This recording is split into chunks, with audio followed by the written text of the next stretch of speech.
আসসালামু আলাইকুম দর্শক শ্রোতা, আজকে আমি আপনাদের মাঝে খুবই গুরুত্বপূর্ণ একটা ভিডিও নিয়ে আসছি।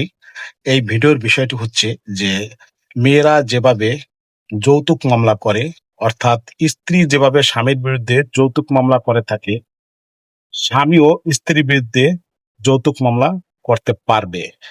নতুন একটা আইন আছে, সেটা হচ্ছে 2018 সালের যৌতুক নিরোধ আইনের 3 ধারায় স্পষ্টভাবে উল্লেখ আছে যে স্ত্রী যেভাবে স্বামীর বিরুদ্ধে যৌতুক মামলা করতে পারবে, স্বামী ও স্ত্রীর বিরুদ্ধে যৌতুক মামলা করতে পারবে। তো এই যৌতুক নিরোধ আইনের 2018 সালের 3 ধারায় এর সাজা হয়েছে 5 বছর সশ্রম বা বিনাশ্রম কারাদণ্ড এবং 50,000 টাকা জরিমানা, এবং উভয় দণ্ড দণ্ডিত করতে পারেন আদালত ইচ্ছা করলে। তবে এই বিষয়টা অনেকেই কিন্তু জানে না যে স্বামী স্ত্রীর বিরুদ্ধে যৌতুক মামলা করতে পারে। তো মূলত জানানোর জন্য এই ভিডিওটা।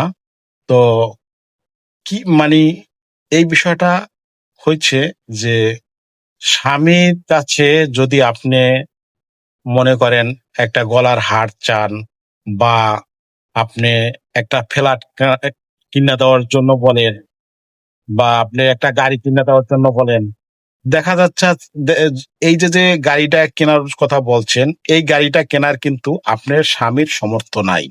এই ফ্ল্যাটটা কেনার আপনার স্বামীর সামর্থ্য নাই।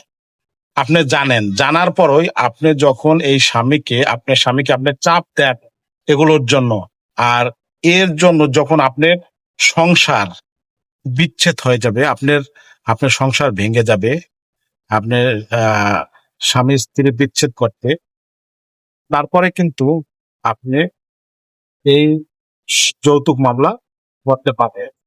এই জন্য বলছি যে কোনো আপনার স্বামীর যে ক্যাপাসিটি আছে তার ভিতরেই আপনার চাহিদা মিটাতে হবে। যদি আপনি তার চেয়ে বেশি আবদার করেন, বেশি চান, সেটাই যৌতুক হিসাবে গণ্য হবে।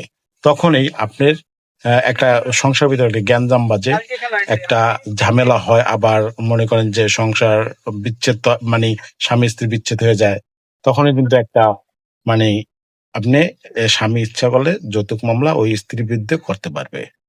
তো মানে এইটাই হচ্ছে বিষয় আসলে। আবার যদি মনে করেন আপনার একটা দেনমোহরের বিষয়, আপনি মনে করেন যে এখানে আপনি একটা বিয়ে শাদীর বিষয় যাচ্ছেন, যেখানে আপনার আহ ওই দেনমোহর আপনার 2 লাখ টাকা হয়, খাটে তার 2 লাখ টাকা দেওয়ার অ্যাবিলিটি আছে বা ইয়ে